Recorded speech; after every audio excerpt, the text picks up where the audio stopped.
And welcome to our 100th episode of Why Should We Care About the Indo-Pacific? That's right, this is episode 100.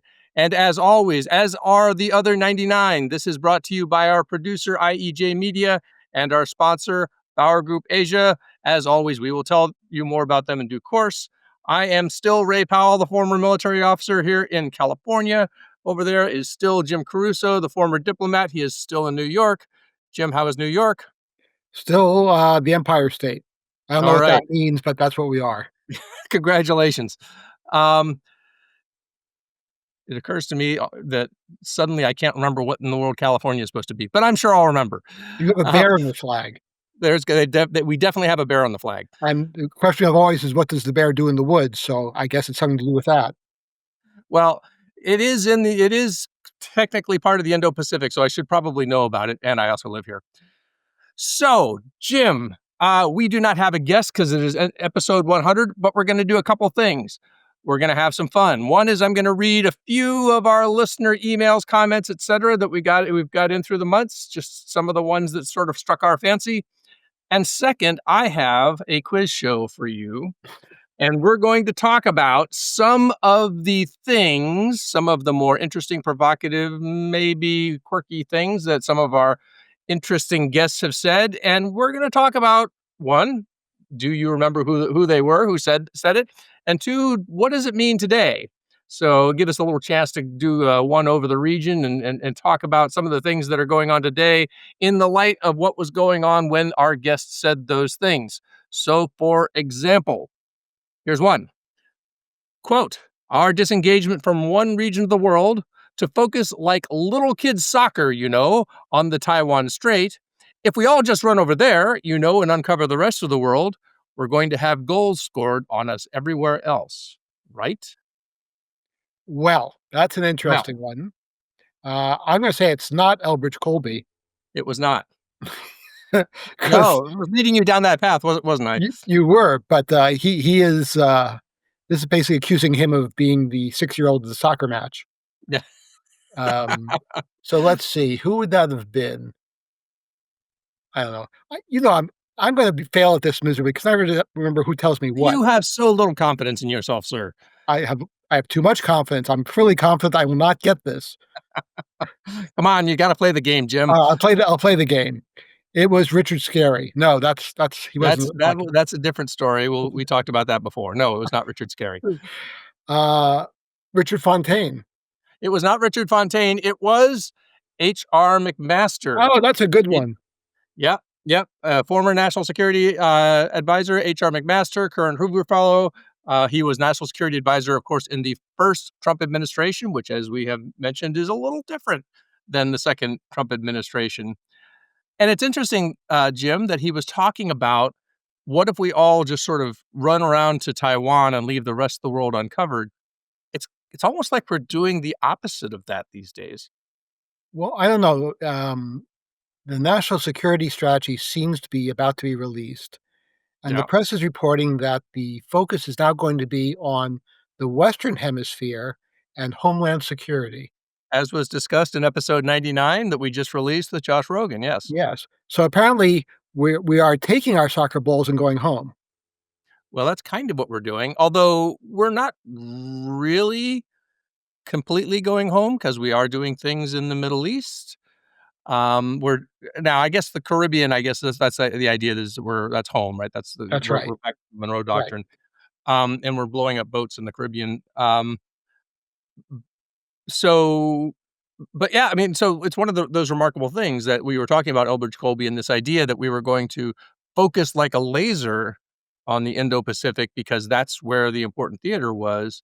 And there just doesn't seem to be a lot of evidence of that right now. Right. So if you follow the line from the lack of evidence of a focus on the Indo-Pacific, um, and the purported new national security strategy, it's almost like we're doing spheres of influence, Yeah. which is just what the Chinese have been encouraging us to do for quite a while. Yeah. And I think the Russians wouldn't mind it very much either. Right. So, just for our audience, why don't you talk a little bit about what spheres of influence are and why we who have served in our respective posts don't like the sound of them very much?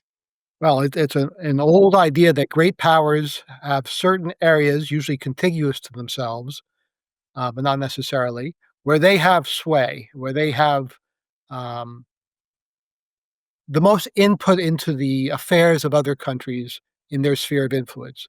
And the idea is other major powers have their own, and then you don't overlap, you don't fight among the major powers, and the little countries have to go with the local master. And we, since World War II, have said, no, we believe in rules for everybody, same Same. rules.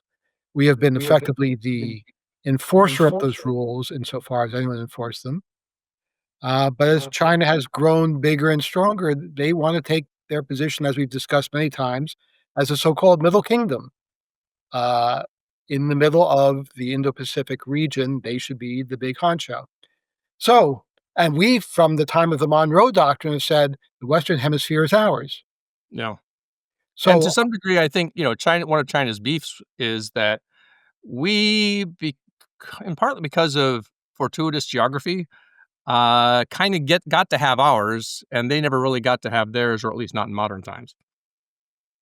right. And going back, to mention Elbridge Colby, whose attitude about Ukraine and Europe generally was Europe is big enough and rich enough and strong enough to take care of themselves, so they should, and we're going to leave that. And Colby wanted to go us to focus in the Pacific, but maybe now it's shifted again. Well, I Let's mean, see. it certainly feels like the Colby theory of the case, and we'll talk more about him at some point. So that's foreshadowing that somewhere in here is buried an Elbridge Colby quote, and you're gonna have to figure out which one it is. Uh, so, Ooh, but foreshadowing. I think the idea was once he got into the Pentagon in that very influential position of Undersecretary for Policy, that would kind of push us in the direction of that vision, which is okay. Maybe we're not going to be spending as much time in worrying about Ukraine and the Middle East, but at least we'll be laser focused on China and the Indo-Pacific. Right, because China is the big competitor Right. in every dimension of national power. Yeah. And yet, right. And so as we've been talking about, and I don't want to overburden this point, but it doesn't feel like that's where things are headed right now. And so we all are very interested to see what this national security strategy will look like. And by the way, remember I asked Josh Rogan on in episode 99 who's writing these strategies, and he kind of gave us names for the Pentagon, the National Defense Strategy, but I'm not sure he was able to give us any names for the national security strategy because I'm not sure if anybody knows those names. Um, I certainly have no information, um, but Well, I agree with you. It just seems the road is leading in that direction. yeah. Well, let's take time out here and just say, a little listener email. We want to remind people that they can email us at Indo-Pacific Podcast@gmail.com. We read every single one of them, and so here's a couple that were kind of these are just these particular emails are just nice emails, nice ones that were fun to read. Zach in the Philippines said, I've been listening since episode 1, and I never want to miss one. And I wanted to give Zach a shout out because, Zach, I know who you are. I know that you also follow Sea Light, and I appreciate the feedback. That's great. So shout out to Zach. And there's also Katie in Okinawa who said, I'm a second lieutenant stationed in Okinawa, and your podcast helps me make sense of the region. And honestly, I think that's kind of a big reason why we started doing this, Jim. Yes, if we can make sense of our home country, it'd be even better. But yes, Yeah, right. So, all right. Well, it sounds like you're ready for another. This one's. I promise you, this one's going to be easier. All right. uh, Yeah, it's going to be. Ready? Quote: To be honest, I was sweating the karaoke in Vietnam. It did not happen, thankfully. I probably still have PTSD from when we weren't very good there. I can't sing. I can barely talk. But if you're interested in really bad 90s alternative guitar playing, I'm your man. oh, guitar playing. So I was thinking it might be Scott Marciel, Ambassador Scott Marciel, or Ambassador Ted Osius. but the guitar playing, hmm, Hmm. John Goyer? Nope, this was yet another military officer. Oh, no wonder I This don't one know. active duty, so not a retired one like the first one. General Oh, Schneider. oh, General General Kevin Schneider, Schneider. the commander of Pacific Air Forces, whom you will recall personally flew one of the T-6 Texans to Vietnam. And so apparently while he was there was sweating the karaoke. And we actually got into a fairly long discussion because I think that I shared on that podcast that a previous Pacific Air Forces commander had come to Vietnam while I was the air attaché, and the Vietnamese Air Force had all their senior officials had got up. Actually, the commander of the Vietnamese Air Force got up on stage and sang karaoke, and then basically indicated to General Carlisle that he should do the same. And General Carlisle had no interest in that. And so, in the end, a whole bunch of us got up and sang the Air Force song badly. So, yes. When I used to go travel around Indonesia, I used to bring my assistant, one of my officers, who was really good at doing Elvis. And so when they asked us for karaoke, I would turn to him and say, "You're on," and Blue Suede Shoes would have them dancing in the aisles. And it did. And it did, and I didn't have to do a damn thing. Well done, sir. Well You done. bet. All right. Well, since we since it is an Indo-Pacific podcast, we do need to have some Indo kinds of vignettes. So, a couple of our listener comments off the YouTube channel have specifically to do with the United States and India, which of course was the topic of our last podcast with Josh Rogan. So here's one correction. It's not Indo-Pacific. It's Indian Ocean. Would be nice to just have one place where the USA doesn't push itself. So Well, wait, was Indo-Pacific, was that us? it was actually That Japan. was it? I mean, because in some way, like it was Admiral Harris, Harry Harris, who basically renamed the command Indo-Pacific Command, right? So Right, but this all came from Japan, s first strategically looking at it this way, yeah, and I've always as Josh wondered, Rogan talked about, yeah. if you look at the world's oceans, they're all connected, right? Yeah. It's only one big ocean. So I you know, I have problems with this concern. Well, so I think the concern may have something to do with this other comment. American interference in Indian elections has been a problem. And here's another one. If the US minds its own business, everything falls into place, must stop interfering in Indian affairs. Well, I wasn't aware we were so good at interfering in Indian elections. Um, We're not generally good at those things regardless. I mean, we actually don't do very well when we try to mess around in other people's elections. I think we have at various low points in our history tried to do such things, and it hasn't worked out very well for us. no, no, we're just not we're sneaky, but not that sneaky. Um, I think more to the point as we open this discussion is we're not interested in interfering or being involved in a lot of things these days. So this guy may get his wish if it ever was necessary. Um, Although I think they would probably argue that our concern about them buying Russian oil may be interfering in their issues anyway, not in their elections. Um, okay, I mean, I'm not giving a value judgment. I'm just saying how they may look at it. All right, let's try another one. All right, you ready for this one? You're gonna get this one.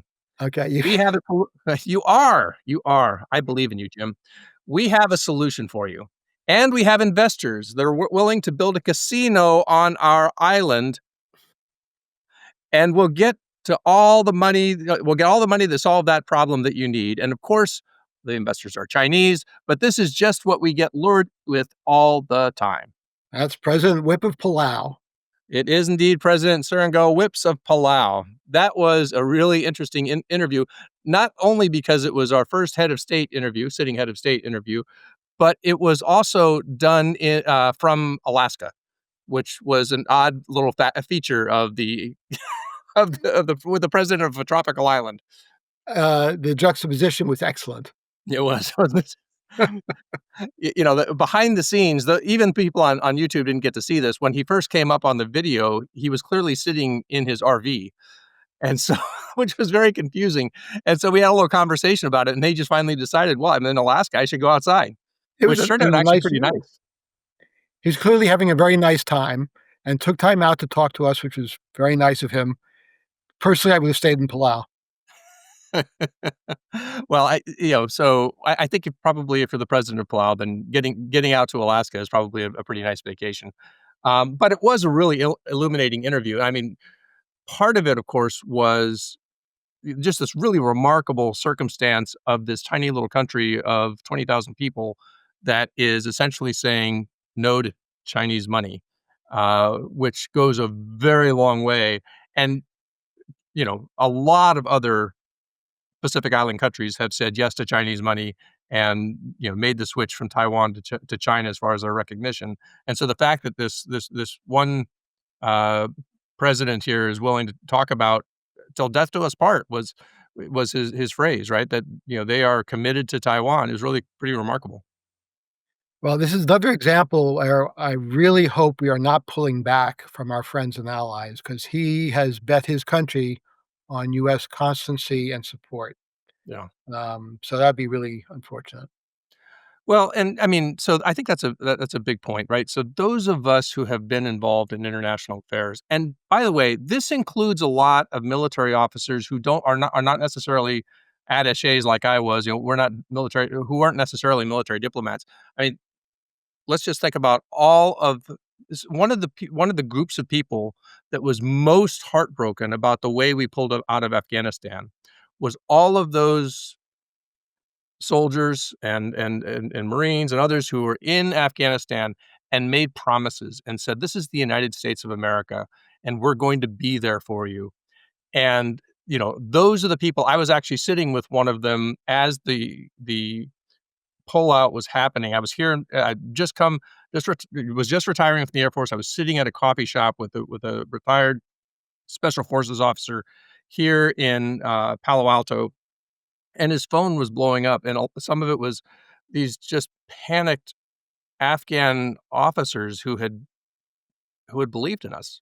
They had believed what we told them when we said we're going to be there with you, and all of a sudden we just weren't.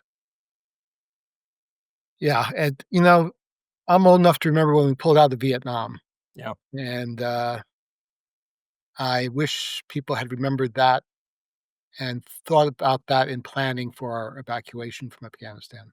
yeah. Well, I will tell you, I was, and this is just again, this is the "there I was" story. I was in at as we were leading into the pullout. I was in Qatar at the basically the air operations center that became the hub for all of the returning flights of all the equipment that was coming out of Afghanistan.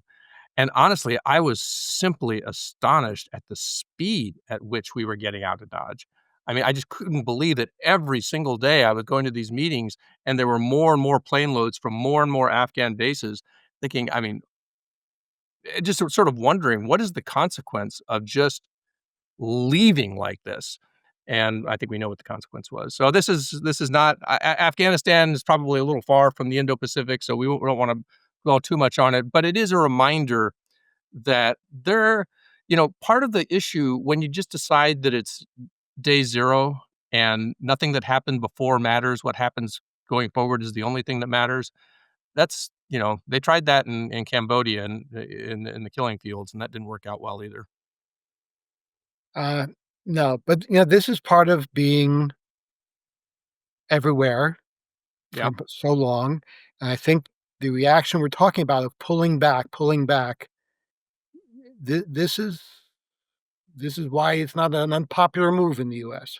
yeah. No, it's true. And I have to I mean, it is a valid point, right? The time of the unipolar moment is over, and we can't be everywhere. And we have tried the idea of pivoting as we've talked about in several and we talked about Richard Fontaine being on the podcast. We've talked about for a long time about this pivot to the Indo-Pacific, and yet the rest of the world keeps calling us back. So yeah, it is painful. But I mean, how it happens does matter, and our credibility does matter. And of course, that's what we trade on when we're in international affairs or when we're in diplomatic posts. Is we trade on the credibility of the United States, and that's so. All right, I need to. I'm going to move on. Um, all right, Jim. This is a quote from one of the. This is a comment on the on our LinkedIn from someone named Trevlin. I thought I'd get a definitely worth the listen. Also, Greeks are influential in space. No one told Homer. So he was referring to our interview with Ambassador Sinodinos, Yeah, former Chief of Staff to John Howard, Prime Minister of Australia, former minister in Australia, and of course, ambassador to the US from Australia. And he helped form the first Australian National Space Organization, since yeah, closed. yeah. And Trevlin, And Trevin worked with both of us in Australia. The Australian worked at our embassy yep. in the public diplomacy area. And Trevlin is larger than life in many, many ways. And so we want to give a shout out to Trevlin, and we do notice you when you comment on the LinkedIn page. So thank you, Trevlin. Yes, Trevlin's great. So, all right, here we go. Ready for the next one? So that you did get the last one. If we are to preserve an international order, imperfect as it is, then we should care if anyone's country, no matter how small, is violated.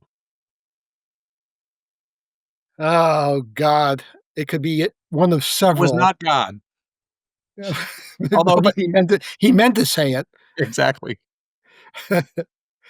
uh, I don't know. Is All it? right, think of a small country who might be worried about being violated. Excuse me. Maybe a Um, smallish country. It's a country, Jim. Come on now. okay, Philippines. Yes. So, We've had so many people from the Philippines on. all right, pick your favorite. Oh, you You're weren't not. even there. All right. It was my interview with Guibo Teodoro, Secretary of Defense of the Philippines.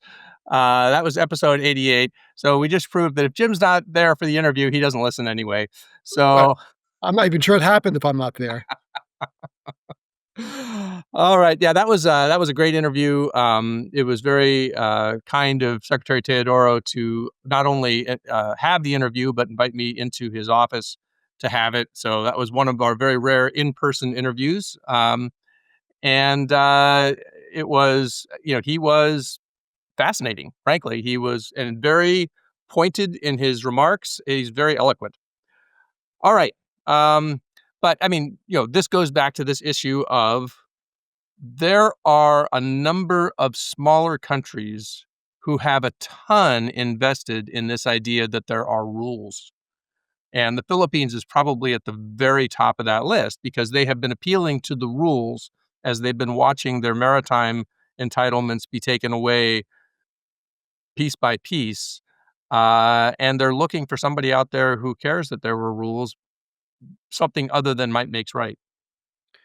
Well, you and I spent a lot of our careers talking about the so-called rules-based order, the idea that all countries are bound by agreements. We limit our sovereignty, no matter who we are, according to the rules, whether those rules are from the UN or our peace treaties or whatever they are.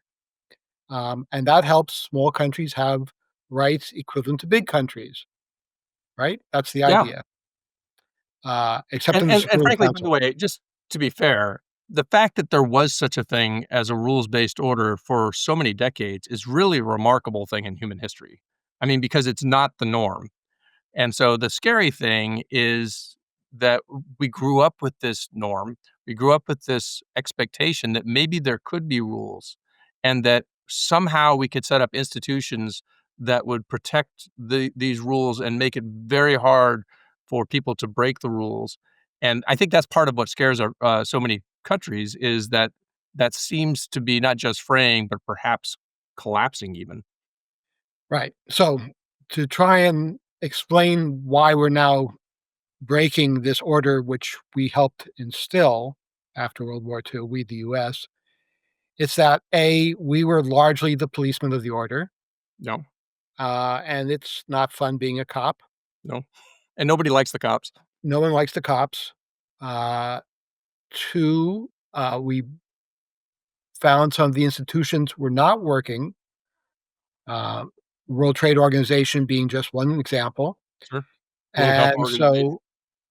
and some other organizations which would really vote against the U.S., Mhm. um, which is their right. But it was at some point, uh, people like Donald Trump and others said, "Why are we supporting a rules-based order which works against U.S. interests? Yeah. We're just," and Trump's like to say this, "We're just another country."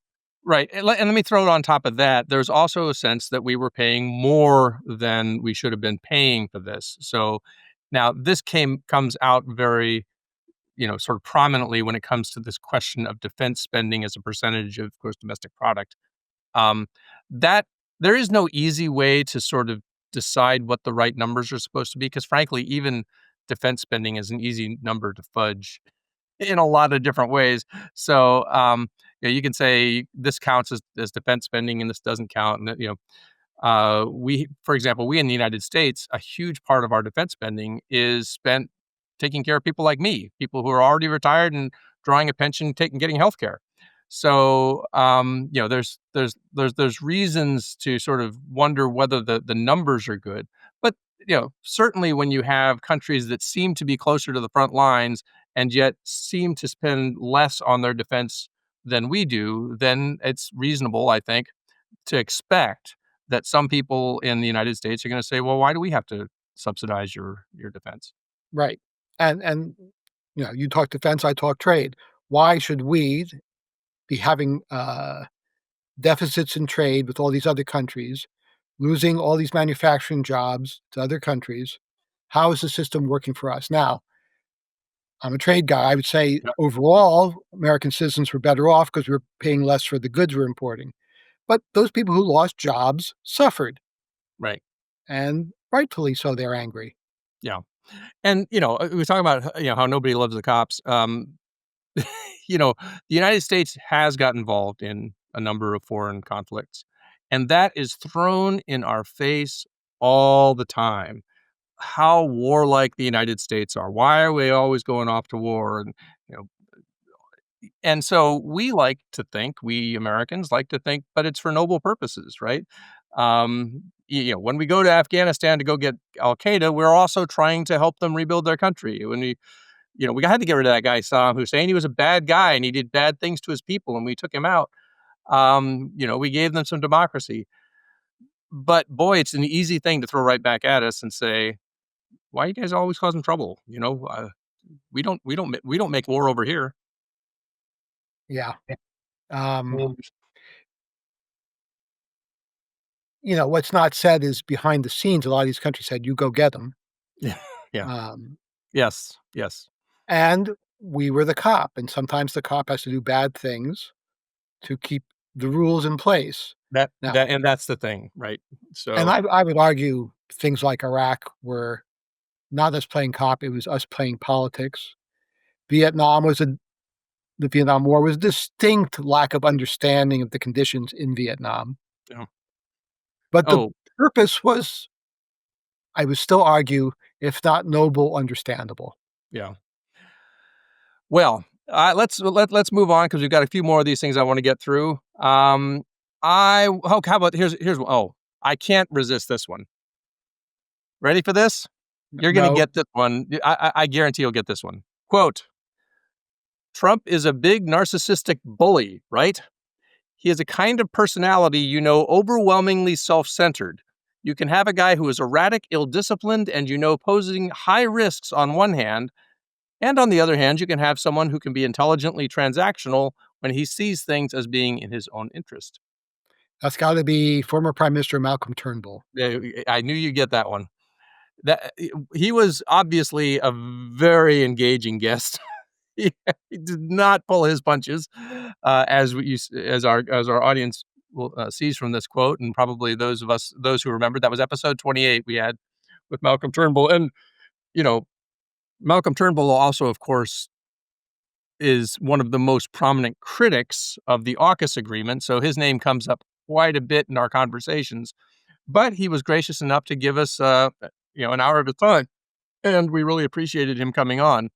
And I think, the point that he makes is, Trump is a complicated character. So if you have a picture of Trump like he's the savior, or if you have a picture of him like he's the devil, it's more complicated than that, right? And so he's actually, I think you have to sort of take him case by case and say, there are things that he has done, not just, they say, let's going back to the first administration, that the people around him or the people in the establishment would have said you can't do that thing, but he did it. So, for example, let's say moving the U.S. embassy from Tel Aviv to Jerusalem. Whether or not that was a good idea, bad idea, or whatever, there are many people who said that's going to, basically make explode the Middle East, and it kind of didn't. It was kind of a big nothing burger, and it wasn't a big deal. It was important to Israel. It certainly made some people mad, but it was not the end of the world, and it just happened, and it's still there. Um, or the Abraham Accords, for example. These are things that nobody saw coming, and in some ways you sort of get them because he's such an enigmatic, unique figure and trusts his instincts. But he is also, a unique figure. And, when you trust your instincts, that means you are not listening to a lot of things. And we talked again to Josh Rogan about the fact that there really are no, for example, India experts around him. But here's a guy who has come to distrust experts because he just thinks, one, is that many of them are against him personally, and two, that many of them have spent so long just sort of simmering in their expert stew that they've lost perspective as to, maybe the possibilities that are out there. Now, I would still argue that you listen to the experts and understand their point of view before you act. India is a country with centuries and centuries of history. Maybe it'd be good to understand what the motivating forces are and what is the most effective way of extracting behavior you want, as opposed to acting the way that suits your domestic purposes best. Sure. So are you recommending that the President of the United States listen to the Why Should We Care About the Indo-Pacific podcast? I'm assuming he does. Well, eh, so maybe he's listening, but not necessarily doing what the experts on the podcast say, or I'm Well, not that's no including you and problem. I He's in that not. category, by the way. He's ignoring our sage and wise advice. All right, so YouTube comment: can we get an episode where the hosts try Filipino snacks on air? I wanted to have an episode done at a Jollibee with you. Hey, look, I do have standards. Well, I appreciate That's news to Jollibee has a me. very attractive mascot out in front, but, when I go to the Philippines, I try to get maybe a level or 2 above Jollibee when I'm there. But So, there's a Jollibee near you in California, isn't there? there are a few around. Yeah, not very close. You have to go a little further north than where I am, but, All right. Next time I come out and see you, we're gonna go to a Jollibee and we're doing an episode and try that dessert, which has everything available that'll rot your teeth. What's that called? oh, that's halo halo. Yeah, that one. Halo halo is, it's a if you haven't been to the Philippines, if you haven't experienced halo halo, you definitely have to do that. Halo halo basically means mix. You mix it all up, but when they first serve it to you, it is extremely colorful. There are a lot of there are these beans and jellies and ube ice cream on top, and it's great, and it's almost always more than anybody can possibly eat, so plan to share it, if it's like, at some of the places. I've been happy to eat halo halo a couple times in the last time I was there, so Well, you know, our correspondent wants you to eat some snacks. There you I go. will say the only danger is, halo halo is a very messy thing to eat. It tends to spill out all over, so I'd have to be very careful about my keyboard. All Why right, not? here you go. Ready? Quote, "Hey, with all this AI stuff, can't we have, like, a better filter? Like, if someone's got a dog, like in a cartoon dog, like, can I just mute that? It'd be nice, and then, they can say whatever they want. I'm just not gonna have to deal with it." I do not I do not remember that one. It's a name you've already guessed. I don't know. Elbridge Colby. Really? Talking about, before he got his job, he spent a ton of time on social media on X. And Right. I asked him, how do you have so much time to interact with all these people who are commenting on all your posts? And then we got into this long discussion about a lot of the sort of the slings and arrows. And I guess a lot of people send memes at him and things like this. And so he'd like to just be able to, he wanted to just be able to mute all of the cartoon dogs and focus on people who had substantive things to say. I do remember that now. That that is a colorful quote. Isn't it? Thought it was Yeah, great. that's a Okay. good one. All right. One other one I have to get to before I forget, because we definitely want to cover down on this one, and that is, ready, quote, I've never seen American companies having to think this way, but we're all in the midst of understanding whether this is a new normal or just a short-term period in a U.S. political cycle. Companies are literally looking at America as if it's almost a foreign market. So, that could be several people. Frank Lavin, Nope. John Goyer. Nope. Damn. I mention them at the beginning, middle, and end of every podcast. Oh, Ernie Bauer. Ernie Bauer, our the president of Bauer Group Asia, our generous sponsor. Uh, in fact, our sponsor is Bauer Group Asia, a strategic advisory firm that specializes in the Indo-Pacific. Bauer Group applies unmatched expertise and experience to help clients navigate the world's most complex and dynamic markets. My co-host, Jim Carouso, who didn't remember what his boss said, is a senior advisor with Bauer Group, and you can visit them at bowergroupasia.com. But yes, so Ernie, of course, we asked Ernie to come on to talk about basically doing business in the Indo-Pacific in the current environment. I'm just still stunned by your segue. Um, What? That was a great segue. I'm a broadcast professional, sir. evidently. Uh, well, that's a pretty good quote about, what he's seeing from Bauer Group clients. Right. Yeah, Um, and so, one of the reasons that we talk about why it's good to have, local expertise is because you're trying to understand the market you're going into, and there's a lot of nuance to the market, like we're talking about with India and those kinds of things. But of course, right now, everybody's looking at the United States, and they're trying to figure out what the United States is doing. And those of us who are here are also trying to figure out what the United States is doing. And that's what Ernie is talking about. People, basically American companies looking at our own country like it's a foreign country because we don't know what's going on. right, because if you're in charge of a company and one of your big decisions, how to, um, where to put your capital, where to make your investments, whether to expand or not. And if you don't know what your costs are going to be or where markets can be open or closed, that's a real tough decision. Yeah. Yeah. Okay. So we talked about this off the air before, but one of our one of our emails asked Jim to please sit closer to the microphone. So I think we've managed to solve that. We thought about getting Jim a throat mic like they used to have in the tanks back in World War II. They had the mics. But I think we've managed to get him. Ian, our producer, has managed to adjust the audio levels so that we can always hear Jim. Well, I think Ian suggested originally I should just mime things and you'd interpret, but, Actually, that would be really fun. Let's do that. oh, I have a mime for you right here.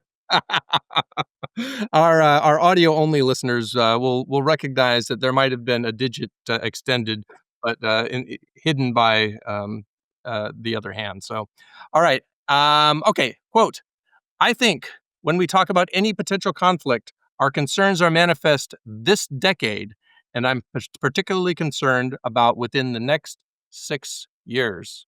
So is that Phil Davidson? It was indeed Admiral Davidson, and he was describing what he told the congressional committee that got him labeled as the guy who came up with the so-called Davidson window, which was the idea that China would invade Taiwan in 2027. And it was part of him explaining that he didn't exactly say that that was what was going to happen, but that phrase there became interpreted. Admiral, former Indo-Pacific, actually at the time he was sitting Indo-Pacific commander, uh, worried about conflict with Taiwan in 2027. Well, the giant mega parade in Beijing, Yep. which took place a few days ago, seemed like another effort from Xi and his colleagues to show um, resistance is futile. Right. We've got all the guns, or in Trump parlance, all the cards, and so just forget about trying. If we will be benevolent overlords. Well, that's so. I mean, that's what when you talk about this whole idea of spheres of influence, you say, okay, what if we just let them have it, right? Let's let. And I had this conversation with an academic I remember down uh, in Australia. I won't name him, but I think you'll probably guess who I'm talking about. Who basically said, look, we need to let China have its space. And I invited him to lunch and sat down across the table, and I said, "But what does that look like?" Right? I mean, what does it look like to the Philippines? What does it look like to Japan? What does it look like to Taiwan? What does it look like, when how much space is their space, right? This was the question when and you hate to, reduce everything to reductio ad Hitlerum. So not everything is Adolf Hitler in the 1930s, but I mean, it is a cautionary tale that predators or aggressor states usually are not satisfied after you give them one meal. They often will then look at what's the next meal. How much more Lebensraum do I need? Well, under what theory of international relations is give them their space Right. as they define it, and it goes back to what rights do smaller countries have, which is again the order we championed for all those years, and now do we? Yeah. Yeah. I hope so, because I think there's a lot of value still in that order, and I don't think we ought to give it up lately. I think that, again, I think our audience who listens to us regularly knows how we feel about this, but the alternative to the rules-based order is something we lived in, before. And if, those who remember back that far, remember it wasn't really a pretty sight, and it was not a peaceful sight. Absolutely not. And still, I've never got my head around the idea that China was brought into the international system. They became rich in every way. They became powerful. And if they just kept going that way, I think they might have achieved what they wanted without all the Sturm und Drang. Right. It's a really interesting question of why they had to be so aggressive. Yeah. Well, and I think again when you talk about autocratic systems, one of the things that happens is they just look around and they think our time has come, and all the inputs that I'm getting are positive, and says we it's time. And again, you tend to have kind of the great man uh, theory of history is also the great man delusion that overcomes a lot of these people, where they look around and see themselves astride the world and say, look, I can become this historic figure." And they all want to become historic figures. And in their terms, what that means can be very deleterious to their neighbors. I'll give you a quote and you tell me who said it. Okay. Those who do not study history are doomed to repeat it. Um, that was Snoopy. Oh, no, yes, no, he didn't talk much. Maybe Charlie Brown. No, actually, that sounds We'll, more like a Schroeder thing. we'll continue for our audience who is unaware of the importance peanuts plays in the life of my colleague. Very much so. All right, last one. I've got four to choose from. I am going to choose this one.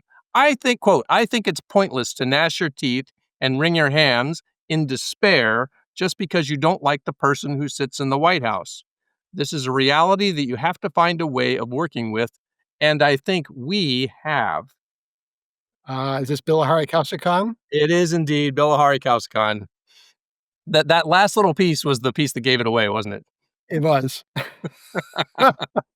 Bilahari is if you're ever on the panel with Bilahari, you should go on it because he will bring out the best in everybody or the Yeah. worst. I'm not sure which.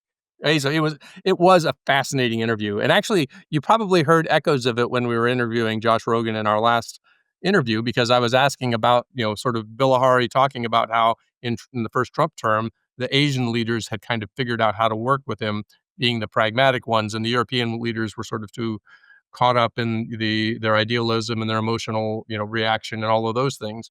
And we're talking about how the relationship with Narendra Modi seemed to turn that on its head. I was thinking back to our conversation with Bilahari Kautskan.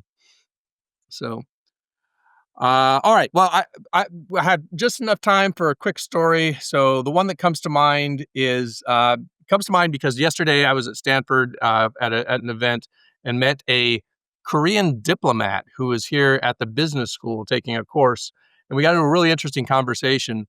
And so that reminded me of one of when I was in Okinawa back in the '90s as a special operations basically a management officer. So I was in charge of putting together their missions, and so I would have to sort of organize how the mission was supposed to go, and then I'd give it to the crew, and they would fly the mission, right? So this particular mission, this crew got the folder from us, and they were going to fly to Korea and stay there for 3 days and come back. And so these were regular things that they would do. So they would fly through the mountains of Korea, and there were all kinds of reasons to be in Korea, besides, of course, the threat that was in Korea and our alliance with Korea. But uh, I had them for the first 2 nights that they were going to be there. They were going to be slightly down to the south at Kunsan Air Base. But then on the last night, I was going to let them be up at Osan Air Base. And the reason I say let them be is Osan is where all the good shopping is, all the good bars are, all the fun stuff is at Osan. All the boring stuff is down at Kunsan. That was sort of the experience. But the reason you would send them to Kunsan is they had much later flying hours. You get a lot more training in it. When you're special operations, you train at night, so you can do a lot more training at Kunsan because you didn't have to land by 10 o'clock in the evening. So I'd come into work after that day when they're gone. So they've already left the building. They've gone off to turn in their flight plan at the tower, and then they're off to step to the airplane. And I get a phone call almost immediately upon getting to work saying, "Why did this crew just file for Osan instead of Kunsan?" And I look up at the board and I say, "I don't know, because that's not where they're supposed to be going. I'll have to get back to you." And so the person at the other end of the phone said, "Well, sir, aren't you supposed to know?" I said, "Well, probably, yes, but I don't know, so I'm gonna have to get back to you." "Okay, well, what am I supposed to put in the computer?" "I'll get back to you." Okay, so later on, she keeps calling, and then she starts to call our higher headquarters there on the base. So we're at the squadron level. She's calling the group, and they're starting to call me. Well, why are they going to Kunsa? Right now, honestly, it's annoying, but it doesn't actually matter that much. It's not for the rest of them. I wanted to know, but eventually, I get this phone call from one of the navigators from the airplane, and he says, "Hey, Ray, it's Scott." And I say, "Scott, hello." He says, "Guess where I am?" I said, "I'm guessing you're at Osan." "Yeah, and you know what? They're going to let us stay here." And I said, "Scott, eh, that's not the plan." And he says, "Is that a problem?" I said, "Well, apparently not for you, but it's a hell of a problem for me because, you had parking and billeting and all of these fuel and everything was set up at Kunsan. And now we're going to have to say to Kunsan, sorry, we decided not to." Um, and then, by the way, we've got all this other. Well, meanwhile, I've still got the command post calling me up and saying, "What happens if the 3-star AFSOC commander calls up and wants to know why his plane's at Osan instead of Kunsan?" And I was like, honestly, if the 3-star AFSOC commander who's in Florida and it's the middle of the night there is calling you, then he's really bored. And she said, "Sir, I think you have a bad attitude." And here you are. So anyway, eventually, um, So I find like the highest ranking guy I could find, which is like just another captain, but he's the only guy around the squadron at the time, and I get him to tell them that they're doing the wrong thing. So finally, the pilot comes on. He gets on the phone and he says, "Hey Ray, are you saying we can't stay here at Osan?" I said, "I'm not. I'm a lieutenant. What do I know? I'm just saying that's not the plan." And he said, "Well, Colonel so and so said we could stay here." And okay. And he said, "So what do you say?" I'm like, "What? I'm the lieutenant. If you ask the colonel, I guess you get to do what he said." Oh, good. And so now I was completely confused, right? So finally, Colonel so and so comes in, and I said, "Sir, what did you tell those guys?" And he says, "Oh, I told him to ask you." Ah, so I so said, this is the "Oh, vault I of get it." military discipline I hear so much about. Yeah. So finally, I explained the situation. I said, "Hey, look, we got the group is calling, and these people are calling." And he said, "All right, there's nothing we can do now. We'll deal with it when they get back." So they get back. I get in the morning after they get back. They land at like 3:30 in the morning. I get in at like 7 in the morning. Colonel comes in. He says, "Get those guys in my office." I'm like, "Yes, sir." So I call them. They wake them up. They ask me what's going on. I said, "Ah." So finally they come in, and they come out like 45 minutes later after getting chewed out, and they said, "Ray, why didn't you explain to us how important it was then?" I said, "Get out of my face. I don't want to hear it." So, Wow. oh yeah, it was beautiful. It was really a wonderful story. And I love the air crew. I respect them greatly. They do a dangerous job and they do it well. But I don't want to be in charge of taking keeping an eye on them because they can be a It's little it's the crazy. it's the wild kids in high school. Exactly. Well, speaking of wild kids, we want to make sure we give a shout out to our wild kid, our producer Ian Ellis Jones and IEJ Media, that guy who we keep telling you about, who produces all those outstanding military and geopolitical graphics. Please follow him on X at Ian Ellis Jones. And of course, if you enjoyed this episode, make sure you go and subscribe back to hear some of those other episodes we told you about. I'm not going to run down all the numbers of all of those episodes. You can go find them. We have had some fascinating guests in our first 100 episodes. We're thrilled that we've made it to 100. As many of you know, most podcasts don't make it past about a dozen. So we're over the moon at how well this has gone and how many new subscribers we're getting all the time.